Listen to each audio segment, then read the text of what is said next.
मोहन अपनी पत्नी ममता, 5 साल के बेटे गोलू और अपनी बुरी माँ के साथ एक छोटे से घर में रहता था। एक रोज सुबह सुबह ममता नाश्ता बना रही थी और मोहन घर के बाहर अपनी पुरानी साइकिल धो रहा था। ये साइकिल मेरा बहुत बड़ा सहारा है। तभी ममता ने अपने बेटे गोलू से कहा, गोलू जाओ पापा को जाकर बोल दो कि नाश्ता तैयार हो चुका है। गोलू बाहर भाग कर गया और अपने पापा से बोला, पापा नाश्ता तैयार हो चुका है, मम्मी बुला रही हैं। आपकी साइकिल तो बिल्कुल चमक गई, आप जाके नाश्ता कीजिए, मैं इसे सूखे कपड़े से पोंछ देता हूँ। अरे वाह बेटा, तब तो मेरी मदद हो जाएगी। मोहन अंदर जाके नाश्ता करने लगा। नाश्ता करने के बाद मोहन अपनी साइकिल पे ढाबे की तरफ निकल पड़ा। थोड़ी देर में मोहन अपने ढाबे पे पहुंच गया। थोड़ी देर बाद ढाबे का मालिक भी आ गया अपनी कार से। क्या बात है मोहन, आज फिर मुझसे पहले पहुंच गई, वो भी साइकिल पे। खैर थोड़ी देर बाद बाकी लोग भी आने लगे। धीरे धीरे पब्लिक आने लगी और मोहन भी अपने काम में लग गया, क्योंकि मोहन खाना बनाने का काम करता था। तो इस तरह मोहन की जिंदगी ठीक ठाक चल रही थी। फिर एक रात मोहन जब अपने ढाबे से घर वापस आया तो देखा कि ममता और उसकी माँ गोलू के सर पर पट्टी रख रही थी। अरे ममता, क्या हुआ गोलू को? अरे मैं आपका ही इंतजार कर रही थी। देखिए ना, गोलू को बहुत तेज बुखार चढ़ा है। मोहन ने साइकिल पर गोलू को बिठाया और डॉक्टर साहब की क्लिनिक पहुंच गया। अरे देखिए डॉक्टर साहब, इसे बहुत तेज बुखार चढ़ गया है। मोहन घबराओ मत, इस मौसम में ऐसा होता है। इसे बहुत तेज वायरल फीवर हो गया है।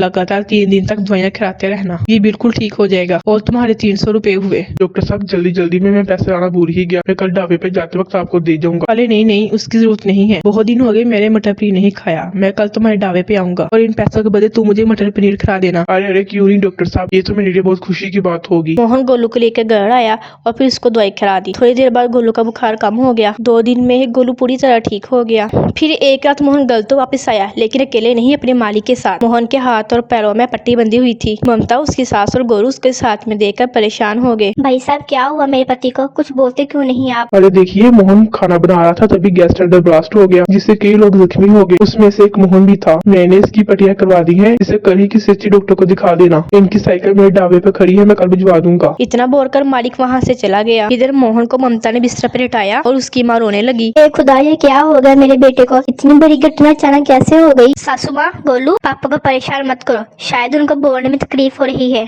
नहीं ममता, ऐसा कुछ नहीं है। मुझे अफसोस तो इस बात का है कि इस घर में कमाने वाला सिर्फ मैं था। अब पता नहीं हमारा क्या होगा। वो सब आप मत सोचिए। अगले दिन ममता और गोलू उसी क्लिनिक पर गए और डॉक्टर साहब को बुला कर लाए। इनकी हालत तो बहुत खराब हो चुकी है। हल्दी इनकी पट्टियां दोबारा करनी पड़ेंगी। लगातार 3-4 महीने दवाइयाँ चलेंगी, इंजेक्शन लगेंगे, तब जाकर ये ठीक हो पाएंगे। डॉक्टर साहब, इसका मतलब 3-4 महीने तक मोहन कोई काम नहीं कर पाएगा? अम्मा जी, काम करने को तो छोड़ो, लगातार 2 महीने तक तो ये बिस्तर से भी उठ नहीं पाएंगे। घबराइए मत, मैं इन्हें पूरी तरह ठीक कर दूंगा। मैं थोड़ी देर तक अपने मुलाजिम के हाथ दवाइयाँ भिजवाता हूँ और वही पट्टियां भी करके जाएगा हर रोज। ठीक है डॉक्टर साहब। खैर थोड़ी देर बाद डॉक्टर साहब चले गए। फिर कुछ देर बाद ढाबे से एक लड़का आया और मोहन की साइकिल देकर चला गया। तो इस तरह धीरे धीरे उसका इलाज चलने लगा। कुछ ही दिनों में उसके इलाज में सारे पैसे खर्च हो गए। फिर एक रोज, सासू माँ, 1 महीने से इनका इलाज चल रहा है, अब तो पैसे भी खत्म हो गए हैं। ऐसा करती हूँ कि मैं अपने गहने बेच देती हूँ ताकि इनका इलाज ना रुके। ये जैसी बहू खुदा हर किसी को दे। ममता ने अपने गहने बेच दिए और उसका इलाज जारी रखा। लेकिन धीरे धीरे वो पैसे भी खत्म हो रहे थे, क्योंकि बाकी के पैसे खाने पीने में भी तो खर्च हो रहे थे। फिर एक रोज, मोहन जी, सासू माँ, अब तो हमारे पास कुछ बेचने को भी नहीं बचा। इन्हें ठीक होने में भी कम से कम 2 महीने लगेंगे, इसलिए मुझे अब कोई ना कोई काम तो पक्का नहीं होगा। अरे ममता, फिर तुम क्या काम करोगी? वही काम जो आप करते थे, वही काम आपके बदले मैं करूंगी। और वैसे भी मैं आपसे अच्छा खाना बना लेती हूँ। अगले दिन ममता उसी ढाबे पे चलेगी जहाँ पे मोहन काम करता था और मालिक से काम मांगने लगी। देखो ममता, ये कोई बड़ा शहर नहीं बल्कि गांव है। इस गांव की औरतें घर की चारदीवारी में ही अच्छी लगती हैं। तो बुरा मत मानना, लेकिन मैं आपको काम पे नहीं रख सकता। ममता उसके सामने गिड़गिड़ाती रही, लेकिन मालिक ने उसकी एक ना सुनी। वापस लौटते वक्त वो मन ही मन में सोचने लगी, आज के समय में भी लोग औरत और मर्द के दरमियान फर्क करते हैं, लेकिन कोई बात नहीं, काम तो मुझे करना ही होगा। वो जब घर पहुंची तो घर के बाहर मोहन की साइकिल पर उसकी नजर पड़ी। साइकिल देखकर उसके मन में एक आइडिया आया। जो काम मेरे पति करते थे वही काम मैं भी करूंगी, लेकिन किसी दूसरे के अंडर नहीं, बल्कि खुद मार्किन बनकर। मैं अपना ढाबा इसी साइकिल पर शुरू करूंगी। फिर इस बारे में उसने अपने परिवार से बात की। फिर अगली सुबह उसने चाय, कॉफी, मक्खन, ब्रेड सारा सामान अपनी साइकिल पर लाद लिया और गली गली जाकर बेचने लगी। सबसे पहले उसने स्कूल और फैक्ट्री के बाहर जाके नाश्ता बेचा। सारे मजदूर उसके पास आ गए। सबको उसका खाना बहुत पसंद आया, इसलिए मजदूरों ने कहा, बहन जी, ये खाना जो है बिल्कुल घर जैसा है। हम लोग यहाँ किराए के मकान में रहते हैं, खाना भी खुद ही बनाना पड़ता है। तो क्या आप हर रात हमें इसी जगह खाना दे दोगी? हम कुल मिला के जो है